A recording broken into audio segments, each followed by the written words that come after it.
On this episode of As We Proceed, we have Kanye delaying Yandhi so he can go back to the motherland, and we also give a little detective work going on with whatever the hell is going on with that tweet with Kim K, as well as a review of the longly awaited, probably one of the most anticipated albums of the decade, in Carter 5.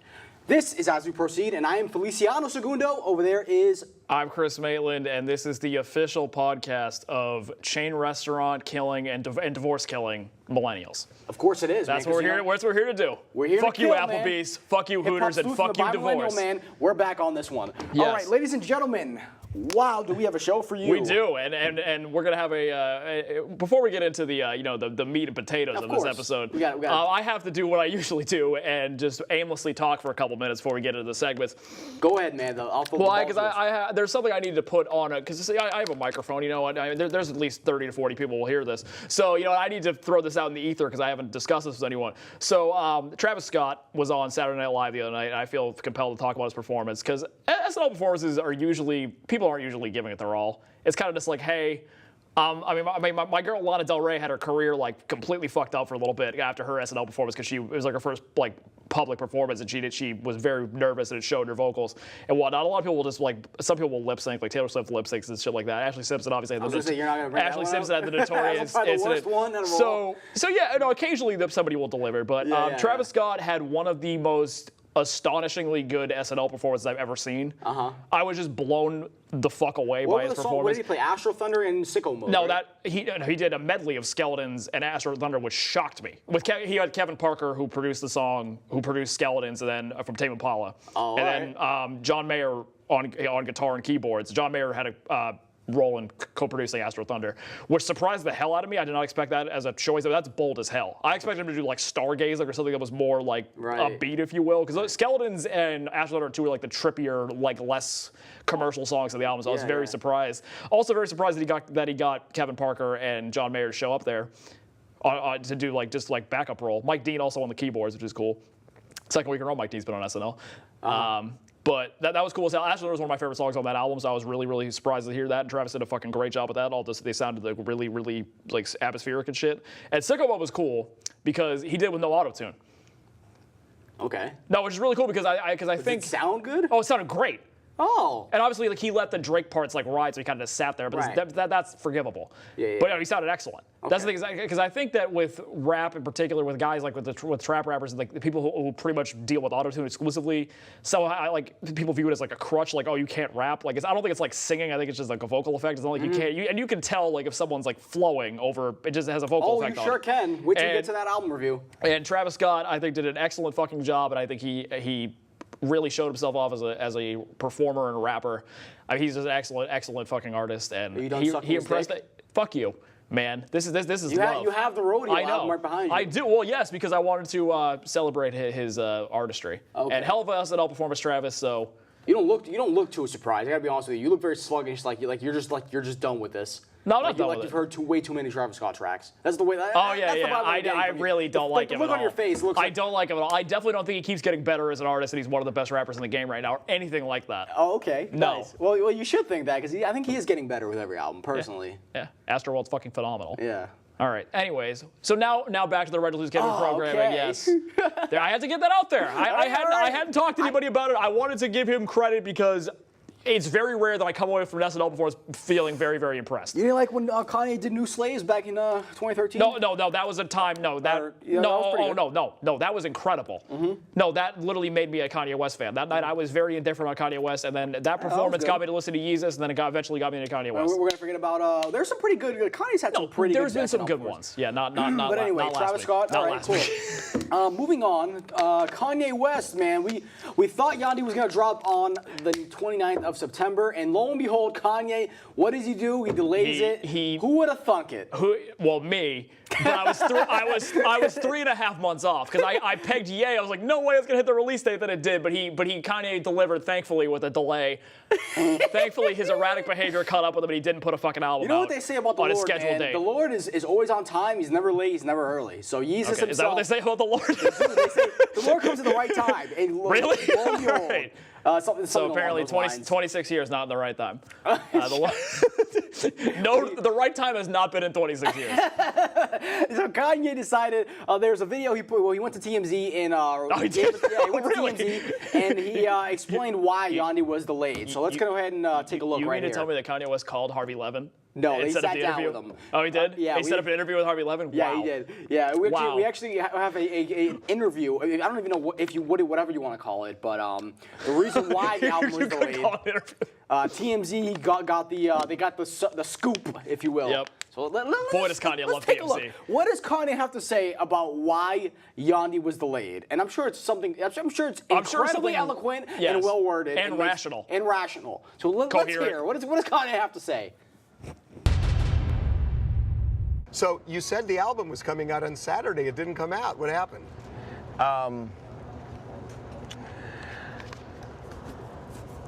I didn't finish it. A person from my management staff, from our management staff, had suggested, because the album is so good, it's my, I've started incorporating like sounds that you've never heard before, and pushing and having like, concepts that people don't, talk about. We have concepts talking about, body shaming and, women being looked down upon for how many people that they slept with.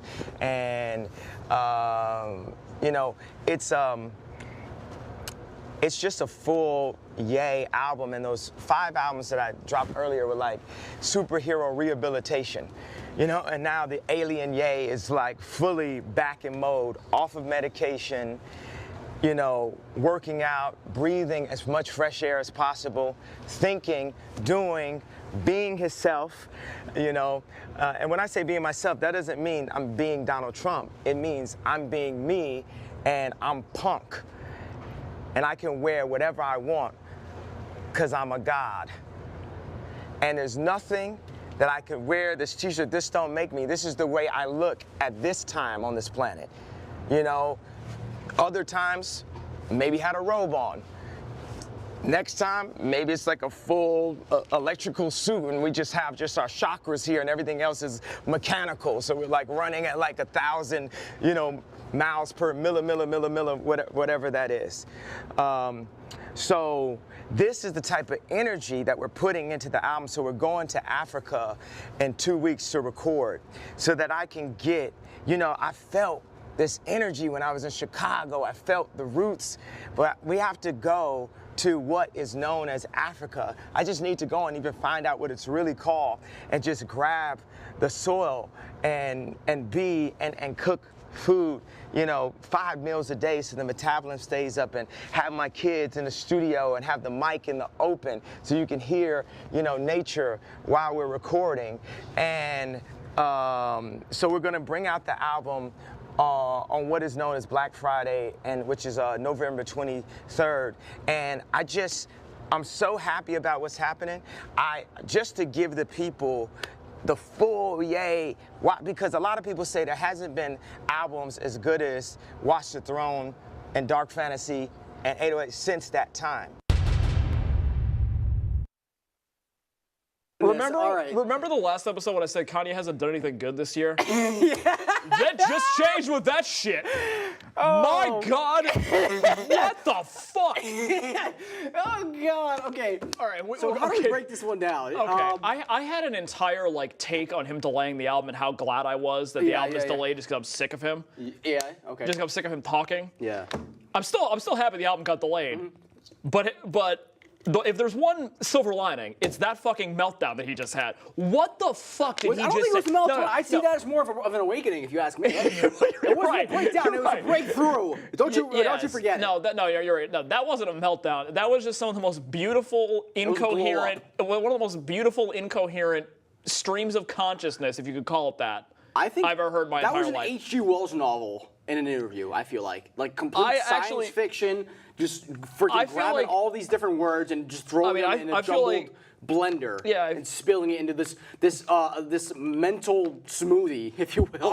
I can't even really describe what he Did he just even said. answer the question? Did he even answer why it Well, was he delayed? did answer the album. Yeah. No. I know why it's coming out the way it's coming out. I want to know why did he? I want him to know. The question was, why did Yandi not come out the day it was supposed to come out? Right? Because he's feeling alien energy, and he needed to go to What are you the place. talking about? We need to find out what the place called Africa is really called. Yeah. What is Africa really called?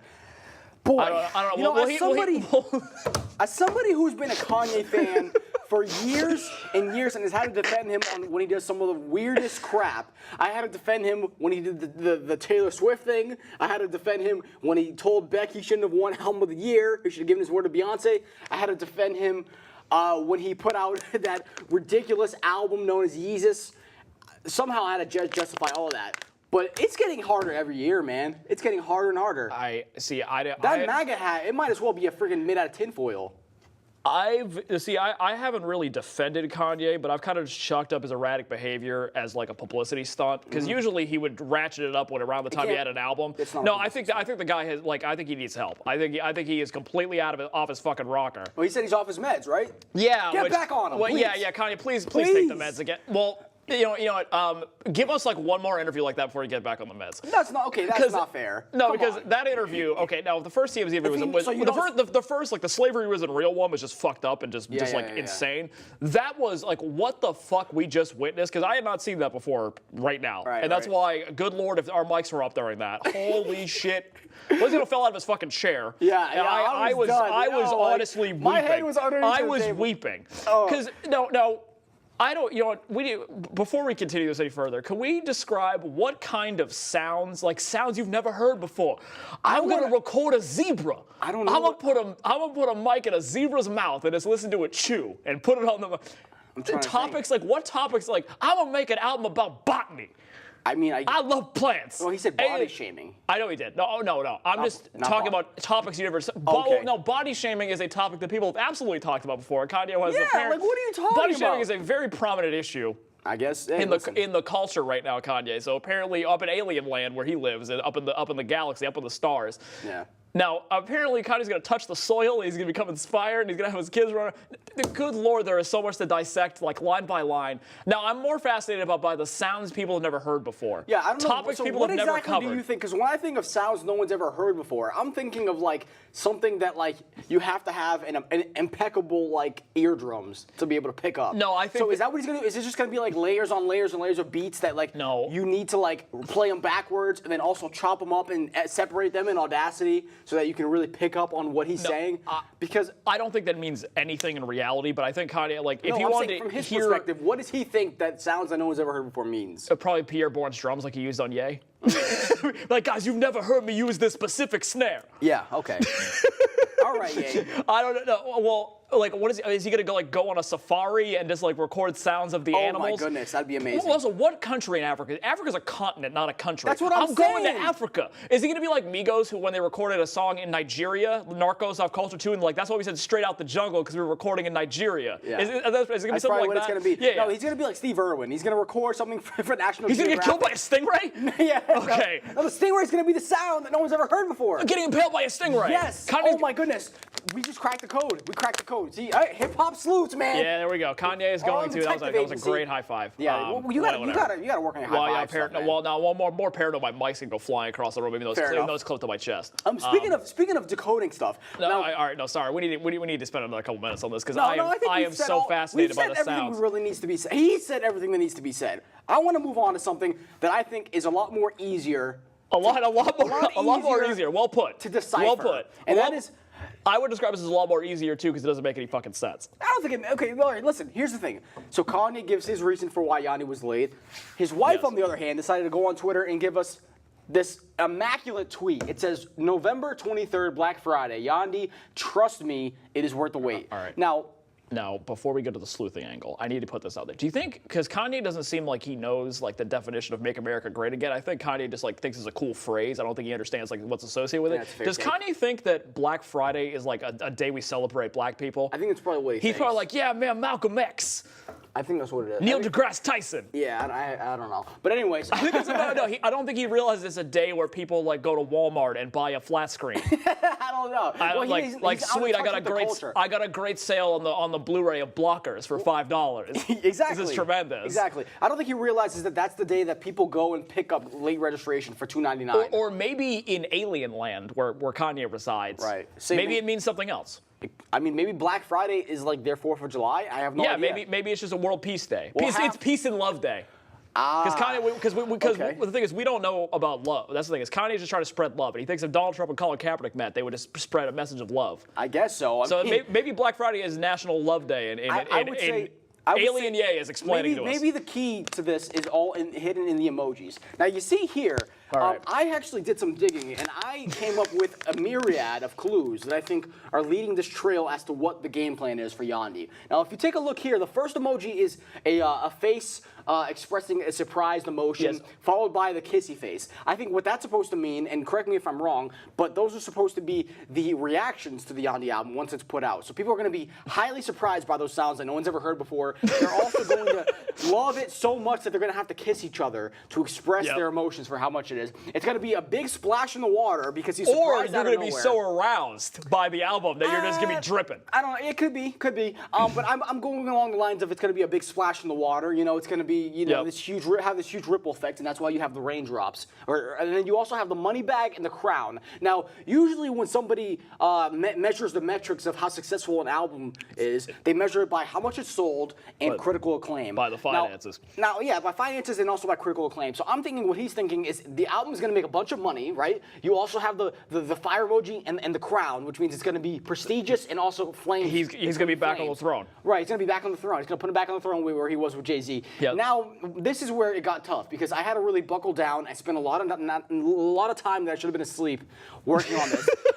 He's going to it's going to lead him to put out the Yandhi film motion picture. So Kanye is going to star as Gandhi. It's going to be a remake it's going to be telling the story of Gandhi. It's going to be a biopic with Kanye in the lead role. No, it's going to be a remake of the beloved 1990s film Little Buddha. No, I don't know. Keanu Reeves. Okay, listen, let's get down to brass tacks. I know what I'm talking about. Whatever you're saying doesn't make any goddamn sense. Thank you very much. Moving on to the kiss Supportive co-host. emoji, I think it's going to make people so, like you said, so aroused that they're going to have to lick each other. It's going to be Lick each other. Or there's going to be an incredibly tasteful sex scene in which two people are kissing and licking each other. Incredible tasteful ass eating. Whatever you say. There you go. So then, after the film's done, people are going to get up, they're going to clap, they're going to also love each other, turn around to their kids. That's why you have a little tiny heart for the kids, big heart for the adults. They're going to follow love with the project. That's why you have the hearts as the eyes. It's going to sell a bunch of records, which is going to lead to the resurrection of Phase 3, which is bringing back the VHS technology. So that's why you have the plug there. He's going to sell it on VHS and bring it back because Kanye's vintage. We want the old Kanye. So that's why he's going to release it on VHS, which is going to then turn him into a movie star. He's going to quit music and begin his acting career. Bam. Crack the code. All right. Well, see, I personally, I don't have any water left. That's a hell of a job. Oh, goodness. Hell of a job. Now, see, I think it's on the surface level. I think that string of seemingly random emojis is just a tribute to Kanye's state right now, where he's just spewing shit out of his mouth. So I think Kim's like, you know what? I'll pay tribute to Kanye. He's acting erratically. Here's an erratic string of emojis. No.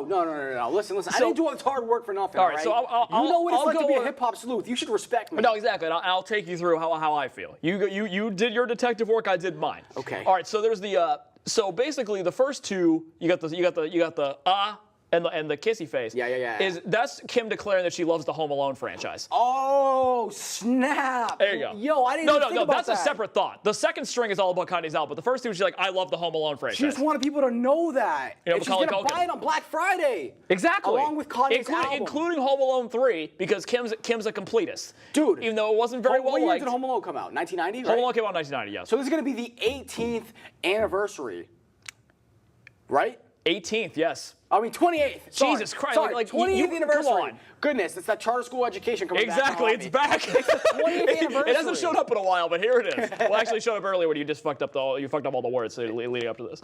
No, You fucked up all the words. Yeah, anyways. It's going to be the 20th anniversary of Home Yes. Alone. So she loves Home Alone, and as I said, I ruined it earlier. So she's going to be Kanye's going to make. It's a classic. It's a masterpiece. Yeah. She's going to be super aroused by him making all the money and reclaiming spot on the throne. Then to celebrate by her, she's going to make another sex tape. Oh my goodness, this was all about her the entire time. Exactly. Yo, people say that Kim Kardashian doesn't have any talent, and to those people, I say she's a fucking marketing genius. Listen, ladies and gentlemen, you know what she can do with emojis. She's making another sex tape. Yeah. That's that entire thing. The kissy face. There's gonna be some ass eating this time. Of course. Well, and people are gonna be very happy. People are gonna be very happy. They're gonna love it. Yep. And then they're gonna buy. I think you're honestly with the VCR though. Yeah. To celebrate the sex tape, they're gonna release it on VHS because you know what? That's the next thing it has to be. It's a sex tape. Cassettes came exactly. Right. We're talking Tommy Lee, Pamela Anderson, throwback shit. Throwback shit. And people want, like I said, people want the old Kanye. Cassettes are back. Cassettes are back. They are. So why not bring VHSs back? Incredibly vintage. That's what people love it so much, which is why they have the hearts And in the eyes. sex sells. People like fucking. People like course. watch people fuck. Did you not see? I love it. Did you not Correct. hear it? People You didn't love- hear it? people love He fucking. likes a quick, you know. you know the rest. Exactly. So, and then Kim, the stardom factor is going to go right back up. Exactly. So congratulations, Kim, on Kanye is going to have a hit man. album, and you're going to have another hit sex tape, and all will be right with the fucking world. Exactly. We Now- solved America. Ladies and gentlemen. That's right.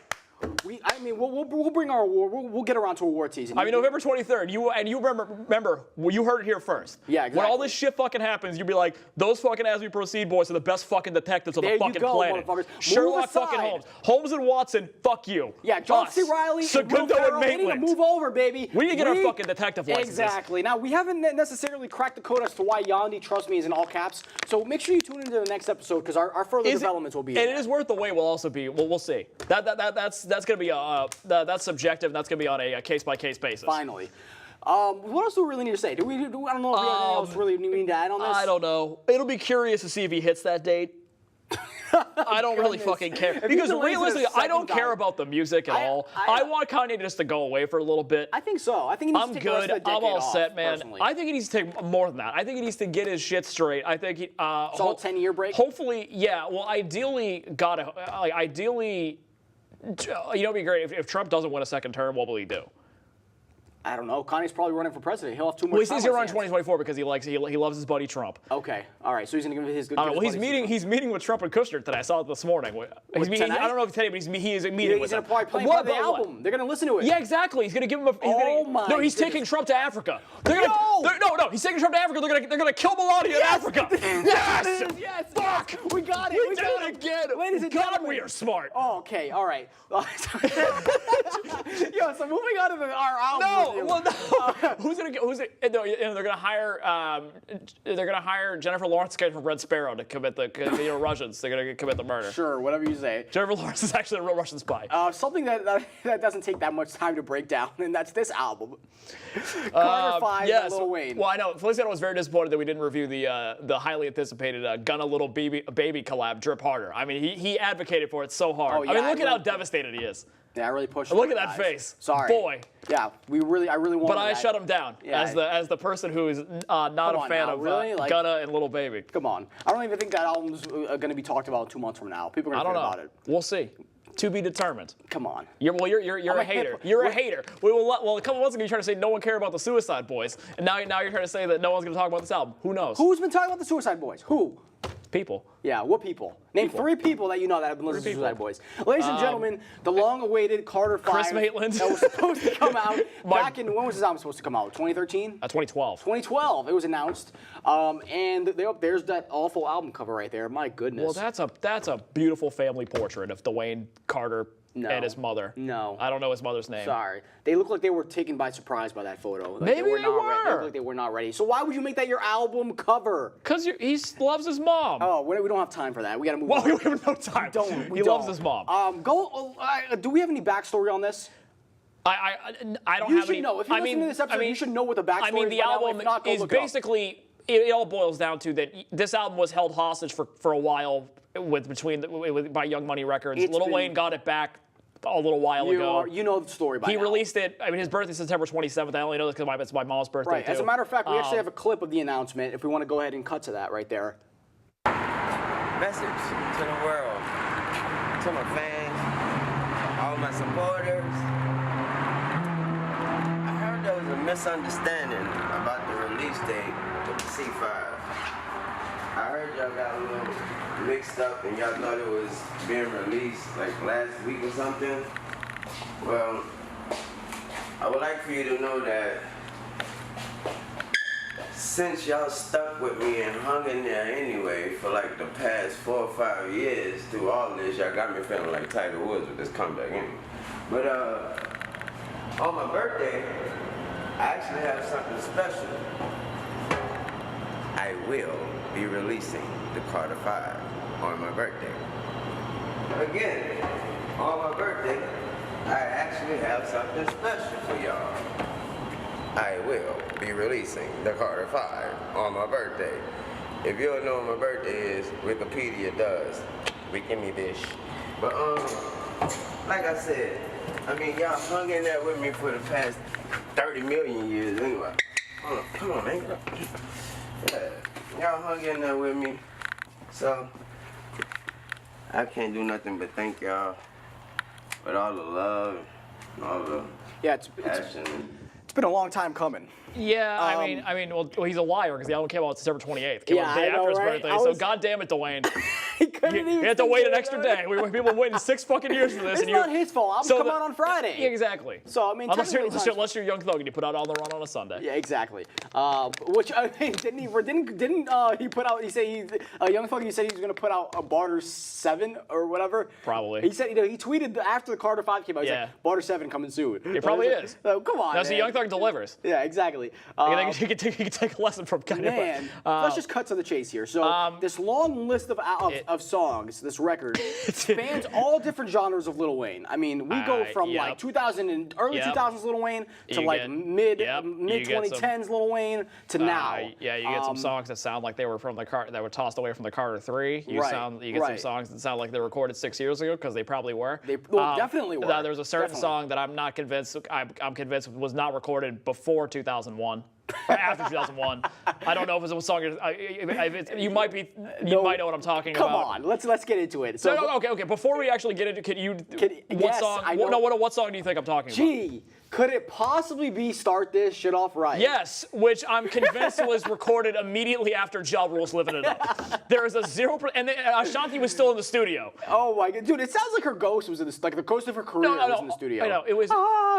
She barely sings. It's just harmonizing. It's just harmonizing. I thought it was pretty nice. I like that. I was laughing. I'm not gonna lie. I laughed my ass off. Now, when it cut to her actual verse, like her mini verse, where it was okay. I was like, let's go back to the harmonizing. You know? Ashanti's like she's a fine vocalist, but she's not like I don't think she's overly impressive. But like that, I just laughed my ass. I mean, like Bernie Mac or whoever's on the first part. I will tell you it's not Bernie Mac. What's the guy's name? It was Mac Main. Who the Bernie Mac? I was joking. Okay, I was saying it's Mac. Well, actually, this song's recorded when Bernie Mac's still alive, so it's possible. Yeah, you're right, they just use his audio from the Bumblebee trailer. I will say though, like that song's a groove. I will say, like, especially when he gets that line, it's like badass bitches, badass bitches, and then he says, "Oh, bitches outside, those some sad ass bitches." I was like, I didn't not enjoy it because I was laughing, but I wouldn't say it was a great. I enjoyed it in the same way I enjoy Lollipop. It's just funny. Right. It's just a goofy, stupid song. Right. But you know, what was the album didn't start off goofy. It actually started off pretty. It was almost like a eulogy in a way with "Don't Cry." Don't Cry. Yeah. Featuring the late XXX. This is clearly. I would have to, if I was a gambling man, I'd say it's one of the last songs recorded for the album. This was recorded this year for sure, because X died a few months ago. It was probably recorded like last month. Yeah, probably. Yeah. It very well could have been the last song recorded. But Don't Cry is clearly, I mean, he used X's vocals on the chorus. I mean, clearly it's like, he's talking about himself dying and being buried in New Orleans and all that shit. I mean, I thought the song itself was kind of like, eh. What? I thought Lil Wayne's rapping was wicked, like fucking, like he sounded like he was on a lean bender. Like it was really incoherent. No. See, that's the thing. That was sloppy as fuck. Well, it was sloppy throughout the album, but my thing is, I feel like the first 8 or 9 songs were probably my favorite part of this album. That cut of I can't disagree with that, but this song I didn't think was great. Okay, you got some pretty strong bars on here, and also I think Lil Wayne was being pretty poetic. I feel like, because you have so there's a stanza of lines I want to shout out here. He goes, so if I die young, blame the Jews, bury me in New Orleans. Tombstone reads, don't cry, stay tuned. Bring me back to life. Gotta lose a life just to have a life. But if heaven is as good as advertised, I want a triple extension on my motherfucking afterlife. Rest in paradise. And I was like, yo. We're in for a treat here, because that rhyme scheme I feel like was like something we really needed to hear from Wayne. It feels like the last couple of projects, at least in my opinion, Wayne hasn't actually sat down and written something and thought about what he was writing. But I just feel like it was very poignant. And I think that was a perfect way to start the album off. I mean, the sentiment's fine, but like I think the song itself, it's not awful, but it's just like I thought it was okay. I mean, plus X's vocals were like it was weird, it was trippy hearing him after he died, but like it was also the chorus was also kind of fucking annoying. Really? I mean, like it was kind of haunting at first, then like after like it hits like the second, third time, Love like you. yeah, it gets kind of obnoxious. Yeah, okay, that's fair to say. What do we think of a couple songs after? So we have after that we go straight into Dedicate. Dedicate has a better Zaytoven beat than the song with the Zaytoven. Yeah, it was produced by Zaytoven. Dedicate's nice. I mean, Wayne. I mean, that's Wayne. I mean, he's showing off his charismatic side. I mean, it's relatively catchy. Who produced Dedicate? I think it was. I don't know. I did not. A bunch of people that like probably we've never heard. No, of. I don't think Wayne. I don't think Wayne's one of those guys. I know Mike Dean wrote part of Dedicate. Mike Dean and 2 Chainz had writing credits on that song. Yeah. I don't know. Dedicate. I enjoyed Dedicate because that was another one where it's like he's just playing around with his past. Definitely, I especially love the intro and the hook where it's like if it wasn't for Wayne, it wouldn't be. It's calling out all of his trademarks. He has his face tatted. The fact that Lil Wayne's a blood. The fact that he likes Bugattis and fancy cars. It was cool. I like that. There was a nice hook. Probably one of the stronger hooks on the album. Sure. For sure. Like I said, like a really, really nice piano beat on the shit. Right. But then we get an Uproar, which I didn't realize this until a few days ago. Uproar is almost the same beat as Green Ranger. Have you heard Green Ranger? Green Ranger has J. Cole on it. It was from Dedication 4. It's almost the exact same beat. I'm not gonna. Uproar was made by Swiss Beats. Lil Wayne, the only other Lil Wayne album I'd heard before was this Carter 3. I have a very bizarre relationship with Lil Wayne. I'm not gonna get entirely into it. When I was in high school, and I really thought it was really cool to hate on rap music. I thought the Carter 3 was like the shittiest thing I'd ever heard in my entire life. Yeah. I revisited it not that long ago. It's all right. Not bad. Okay. But have you heard? You've never heard Green Ranger? No. Okay, I want to play Green. Can I just play a couple seconds? So, do you remember what the beat of Uproar was? Do you remember the beat? Yeah, it sounded like it was a fucking aggressive Pharrell beat. Okay, right. So I want you to remember that beat, and I want you to just listen to this for like 3 seconds. Tell me if it sounds familiar at all, because in my opinion, I think it was probably one of the most recycled beats ever. I mean, I liked it at first until I realized. I mean, there was a. Oh my God! It's literally the same fucking beat. It is the same beat. It's the same. No, that's the same beat. You can't convince me that's the same beat. They probably recorded. Did Dedication 4 come out in like 2013? Something like that. It was earlier this decade. No, you can't convince me this song was not recorded at the beginning of the sessions. Yeah. And then you also have Let It Fly, which I think was also recorded back when Travis Scott was doing Rodeo, because that does not sound like Travis Scott. Right now. I mean, no. I mean, it's definitely the reverb is like all wonky and whatnot. No, and it's not. It's the mixing's kind of off, all and fried. Travis is not at his most charismatic. So yeah, I can believe because I think Travis has come a long way from his mixtape shit. So yeah, I wouldn't be surprised that was recorded during his earlier era. I mean, I'm talking like pre-rodeo. I'm talking like days before rodeo. Like Al Faro type stuff. Yeah, like that shit. Yeah, that era. Like when he was first getting in. That's what I'm saying. I feel like he should have probably. I mean, it's clear, like you said, he recorded stuff like this year. So why didn't he use? Maybe Travis Scott was too busy to send him something. I guess just a hook and like a short verse is not like that's not a particularly like time. It doesn't take that much time. Yeah, exactly. But Travis Scott is just a lot better than this, I feel like. Oh, absolutely. He's so much Christ, better if you heard, I mean, like, if you were just talking about, like, this, playing the exact same role that he did on this song, Juicy J wrote a song called Neighbor a couple weeks ago. Travis comes on that shit, it was fucking amazing. Yeah, so it's like, why? And he literally yells fuck for half the chorus, and it's delightful. Okay. So, yeah, my thing is, I mean, it's a serviceable record. I liked it. It's okay. It's just kind of there. It's part of that group, that cluster of songs that I really enjoyed. Yeah, I mean, there's a recurring theme. I mean, this album, you'll realize as we keep going. This album was like fucking Groundhog Day. It just like there was very rarely was there highs that were notable or lows that were notable. I disagree. I thought the whole thing was just kind of like blah. I disagree. I mean, he's talking about a lot of the same shit on every fucking song. The beats kind of have the same groove, but I mean, it's about him talking about like his relationship with his kids, right? Like his mother.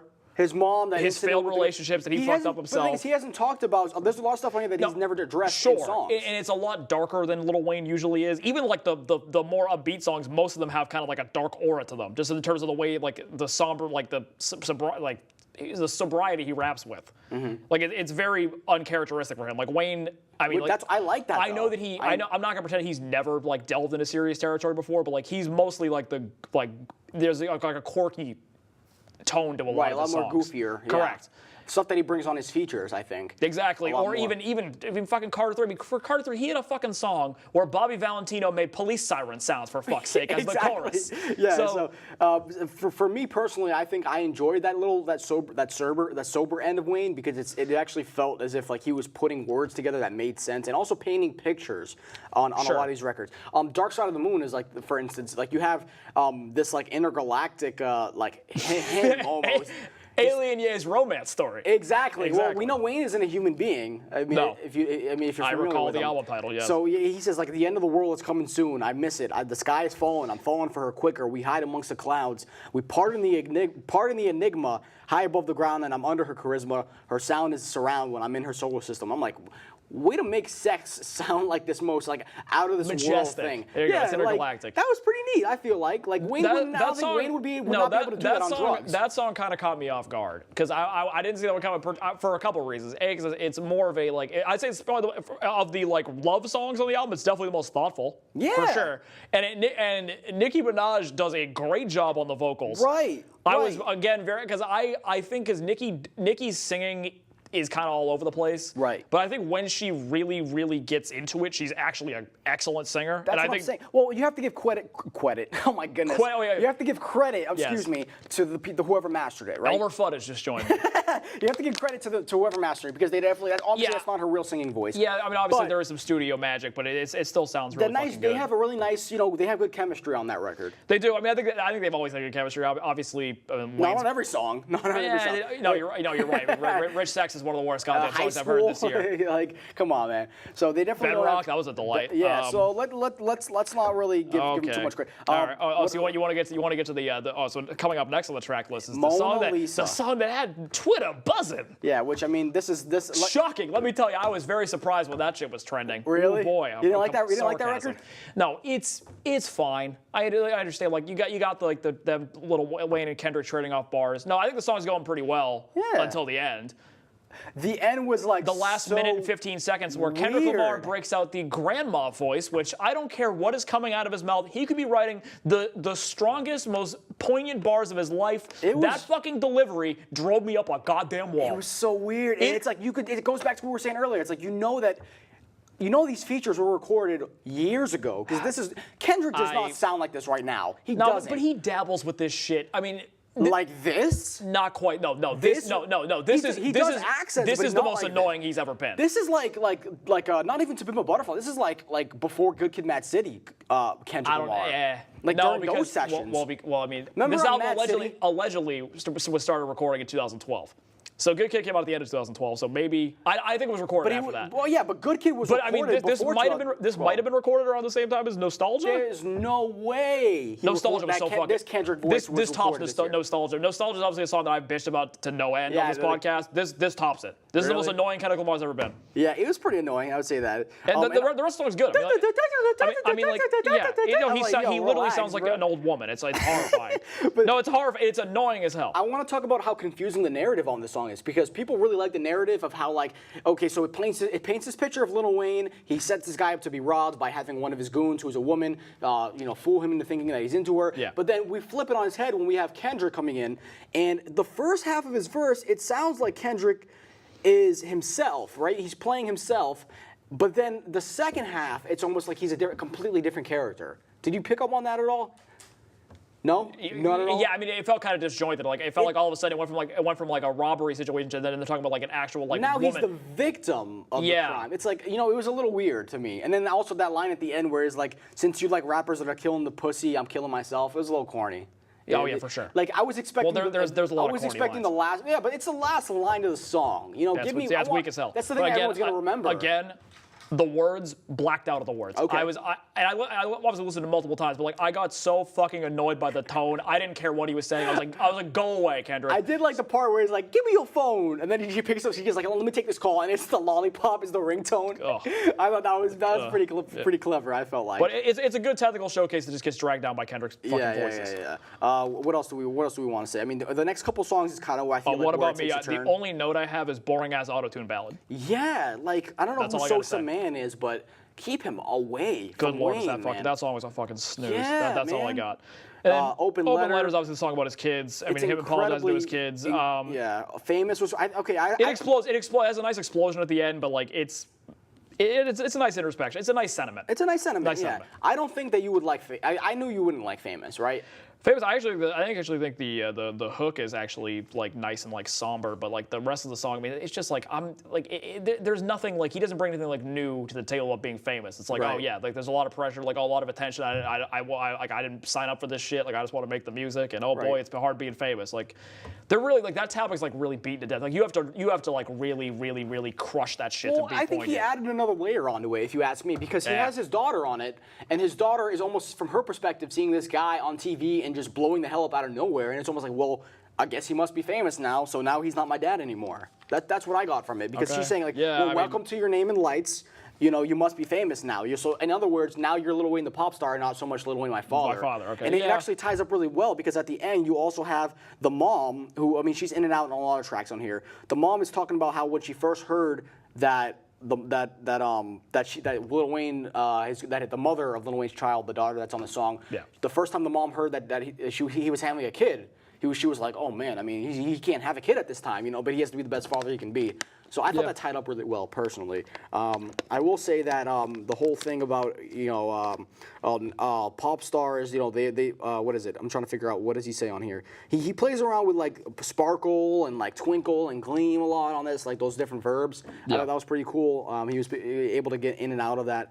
But then we have the next song, which is Problems. Problems, yeah, pretty good. That was a Zaytoven beat. Pretty good Zaytoven beat, but I thought it not was quite. No, it's not as good. Like I said, Dedicated is a better Zaytoven beat, even It's though it just wasn't by regular Zaytoven. braggadocious No, stuff. it's a run of the mill fucking trap song. The energy, I think the energy was really fucking weak on that song. Incredibly weak. But then you have Dope Niggas with Snoop Dogg, Yeah. which I mean, my sense for like hip hop samples has always been great. I feel like, not to toot my own horn, but did you pick up on what he was sampling on there? It was Explosion off of 2001 by Dr. Dre. Nope. No, you didn't pick up on it. Nope. I I immediately think my picked up eyes on were it. glazed over during that song. I was thought- like, oh wait, this is a really boring song about growing up with around drug dealers. And Oh, then man. and Snoop Dogg comes in. I'm like, Snoop oh, Dogg Snoop. comes in and he rides the beat because he has that West Coast feel. You know Yep. what I'm saying? I mean, I enjoyed it. I think it was cool, and he also has some pretty good lines on here. He's like, oh, kill him! It's that Carter 5. Let me get him. I'm feeling like John Gotti Lennon, which is a play on John Gotti, obviously, and John Really? Lennon. I Wow. thought that was cool. What? I liked it. Okay. Cool. Hey, man, I'm not gonna like, hey, cool as you liked it. I'm glad. Yeah, and Snoop Dogg has a I pretty wasn't cool- impressed. Snoop Dogg has a pretty nice chorus on there. Snoop Dogg kind of just shows up and be Snoop, and I wouldn't say he does it any better or worse than he usually does. Yeah, it's just Snoop showed up, taking a paycheck, Right. being cool. And then what else do we have here? I'm trying to. Sorry if I'm not looking at the camera. Hit is definitely from the Carter 3 era. That is a throwaway from Carter 3. Absolutely, and it also has one of my other favorite lines where he's just like, tell him bring the car around, tell him bitches lap up. I'm gonna get this money, or I'm gonna cut this music down. Tell him put the APs up. Money in the air. Who said white man can't jump? That was pretty cool. Come on, man. You gotta give credit, because here's the thing. Lil Wayne has pretty terrible bars all throughout his career. So whenever he gets a good line, yeah, it's I mean, like it's the like a needle lines, in a I mean, they're haystack. fine, but I'm not like, whoa. It's clever. You gotta give him credit. The hip hop thing is like usually you have to really knock it out of the park with a bizarro reference usually for me to get impressed. Money in the air. Who said white man can't jump? Can you explain that line? Yeah, because there's money in the air. White Man Can Jump is a movie with Wesley Snipes Yep, and yep. Woody Harrelson's character. They look at white man can't jump, Okay. he can't play basketball. Okay. So yeah, but white people will jump when there's money in the air.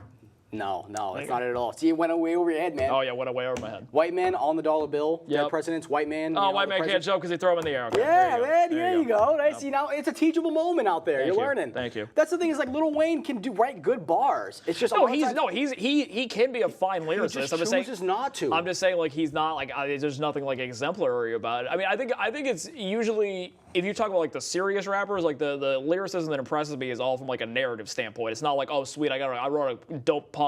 Okay. Like that. That's not the type of shit that impresses me. That shit's hollow as fuck to me. It's just like Really? it's just like, oh cool. I love me a good pun, Cool. man. And then you have Took His Time, which arguably that's one of the worst songs on the album. If you Oh ask god, me. yeah. God took his time when he made me. Oh, it's horrible. I'll read you the notes that I have. Okay. Oh goodness, bro. Yeah, that What the chorus. fuck is with the Wayne's cadence on the hook? Look at that, look at that. I was like, I yo, just wrote what is- sweet brag sarcastically, and then I wrote, fuck this album is Groundhog Day, because he just kept how many fucking times did he talk about like the man in the mirror and how special he is? Yeah, he does it got it a few so times. I got like particularly the second half of the album, like, dude, shut the fuck up. Yeah. Like, literally, you're doing really well. You're an icon in the genre. Nobody can take that away from you. You think man in the mirror? You think that metaphor is? I mean, you think that idiom is played out? Have you heard the song Mirror with Bruno Mars? Oh boy. Bruno Mars, when he's Yeah. like, that song Mirror, it's like every 5 seconds is something about him looking at himself in the mirror. It's I know, like, it's yo, like, wow. come on, man. But no, yeah, I agree. I mean, you tell me you have to face yourself sometimes? Crazy. Jeez, man, it's almost like like everyone you're does special. that, you know. You're special. Open Safe, I liked because for me, Hey, remember DJ particularly- Mustard? He's pretty cool. Mike Free and DJ Mustard, man. Let's talk about, so in 2014, right, you had this just string of Mustard hits, right? Yep. Everybody wanted a DJ Mustard Yeah, hit. YG and 2 Chainz particularly made that. Iggy Azalea, B.O.B., just everyone had a DJ Mustard beat, right? For me personally, I couldn't tell whether or not I liked this beat because I remember hearing everyone, like it was almost this, everyone had the same DJ yeah. Mustard beat back in Yeah. 2014. Obviously, this was recorded back when It was a when that nice blast hit. of nostalgia for me. Right. So I'm just like, I'm sitting in my car and I'm driving. I'm like, yo, do I like this beat because I haven't heard a Mustard beat in a while, or do I hate it because it sounds like everything else that I couldn't stand back then when it was such a popular sound? Because Mustard is honestly probably gets more shit than any rapper, producer in the game. But I feel like it's kind of deserved. No, that's like I know it might just be me like for someone because I often tend to sympathize with people who get piled on. Okay. I guess Sure, I'm like whatever. Mustard. I don't think he's amazing. It's But that- I like I like the corny, the fruity pianos he uses. Yeah, it's the fruity pianos. You got that DJ, that bounce to it. That's It's got that- exactly. So, like I the mean, song, it's not exemplary, but I'm like, Right. oh, DJ Mustard.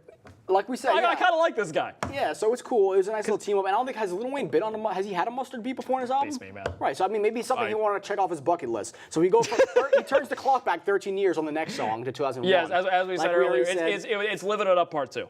Living it is. living I it up. expected John Rule to come out Yeah, right you're afterwards. So then we have that, and then like I said, we have a couple more. The next couple tracks are kind of forgettable in my opinion. And those could have just been cut right off. Of Oh this yeah, album. I mean, again, and this time we're about at the hour and 5 minute mark at this point in time, and Oh, I'm like, yeah. please, mercifully, just take me away. Yeah, like, please yeah. take me away. I mean, you kind Demon, of you I will. expect it to taper off. At Now, this see, point. Demon, I kind of liked actually. That's the only one of this group that I actually liked, because I liked the like gospel-y blues instrumental with the guitar. And I thought Lil Wayne pulled out some like flows that were kind of different for him.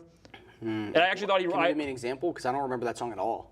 I mean, like just like he kind of went like for like a smoother angle. I feel. Oh, you know what I do remember is like he was just out of pocket on that beat. That flow was just weird because it's like. Yeah, no, it I was didn't like it was it at definitely all. no. See, I thought he went out of his normal realm, and I at least the song's not perfect, but didn't I at sound least good. he tried. Particularly after it was so fucking monotonous most of this record that I was like, oh, he tried something different. Of course, then he proceeds to do this like 3 more times at the back, like in the next 5 songs, Yeah, and it's not yeah. as good. But at the time, I'm like, oh, nice job, Wayne. But okay, but do you think it sounded good? Is my question. Yeah. It sounded good. Yeah, to it you? sounded pretty good. I think here's the thing: with a producer, you really have to work with the rapper by making sure that the beat is in pocket with the way that they're rapping. Yeah. I feel like it was way too quick. The beat could not keep up at all. I feel like on that That's record. understandable. Cool and Dre, I love Cool and Dre. They're great producers. Obviously, they've produced a ton of classic hits. I don't know if this was the right beat for Wayne. I'll be honest with you. Mess is another. Mess is another aptly example. named. It sucks. It's a fucking it is garbage just- acoustic auto-tune ballad. It is just like my Just like- wifey, mess. It's that monotonous garbage that Wayne does a lot. Very bad, very that I bad. really didn't like. Yeah, pop rap. Wayne is kind of like is very very hit or miss on pop rap because he could hit it out of the fucking park or there's no in between. He's either hitting that shit out of the park or Or completely he's fucking not, whipping. yeah. Complete fucking ballad. I will say Complete though, the fucking whip. last 4 records I enjoyed a lot more. I thought this album was gonna have a really weak ending because it started off so strong. But from Dope New Gospel, which has Navia, Yeah, I think it's she does a pretty good. I like her. on yeah, it's that not one. bad. But I Not thought Dope bad. New Gospel was basically just a worse version of Demon. I thought it was just kind of like an off-kilter It gospel was a completely different beat though. Yeah, I thought it was similar And enough. then there's also another sample that I can't pick up on. I'm trying to remember. I know Drake sampled. I thought you were a virtuoso motherfucker. Yeah, I know. But here's the thing: is like I wanted to look it up and I couldn't find it. But I know Drake also sampled that same song on one of his records. It's Yeah, like that probably- It's like an old school it's gotta be like R&B. It's something R&B related. Perfect Strangers was cool. I thought. Perfect. Oh, sweet double entendre ballad, man. Wow. Good job, Wayne. It was a nice little thing because at first I didn't care for it, but then you start to realize that Wayne is actually being pretty introspective You know, him talking about all these different women that he's in love with and how. I mean, there's some pretty good lines on here. Yeah, and he disrespected one of his baby mamas. Yeah, exactly. It's very mean. Well, when do you very relatable. Well, it's relatable to all the rappers, but here's the thing. When do you ever see a rapper take responsibility? Sometimes. Like when? Sometimes. Rappers are always pointing the finger. No, don't get it twisted. Most of the time, you're right. Right. But he's not the first person to point the fucking finger. But it happens. At himself, like take accountability for his actions. Future fucking takes accountability for his actions all the goddamn time. Really? Yeah. He's because I find a lot of times he's blaming Sierra for shit that he fucked up on. No, Sierra's kind of weird. Sierra's a different story. All right, here we Sierra's go. kind of the exception because I don't know. He has a lot of malice towards her for no fucking reason. Exactly. But so that's a pretty bad Future. example. But no, it's not a bad example. It is a bad example because Future is constantly blaming Russell Wilson and Sierra for his problems. Well, Future, he's the one that fucked up. Man, he's the one that cheated on her. He has a song called "Hate the Real Me" on his new album. Whatever, man. I'm not gonna listen to it. No. There's a lot of Future is absolutely is very aware, and there's a lot of pain in his fucking music. If you say so, man. But I'm just saying, pain in his music. Let's just give Wayne much better props. job, much better introspection, and much more self-critical, self-awareness than Lil Wayne. I can't say that because I haven't heard the record. But used to. Can you tell that was a Metro Boomin beat? No. Yeah, Metro Boomin made that. I did not know that. Okay. That explains why I liked it so much. Yeah. I think "Used to" is probably my favorite song of the album, actually, because it has a really it's a really like good rapping on that song. Really like one of the more impressive technical showcases of the album for Wayne. The piano beats eerie. Of course, I should have fucking figured it was Metro because it has the eerie off-kilter piano on it. Mm-hmm. But let's talk about murdering. You know, running up on people. I feel like now a lot of. I've been guilty of this. I feel like a lot of times, but I also tell people don't reach. Whenever people say that there's just a subliminal being shot somewhere. Yeah. So you remember how we had that whole thing with the Cardi and Nicki and how you on the Nicki album you thought that Nicki was coming at Cardi by saying that like I didn't have to strip to get pole position. Yes, exactly. I at first thought this might have been a shot at Pusha T. Is that know. weird? Because he uses the same thing of Ivan Drago. If he dies, or whatever. And you know, if you remember on Nostalgia, Pusha T also brought that up. He said like if he dies, whatever. Throw him in the river, whatever. But then, well, that's the thing.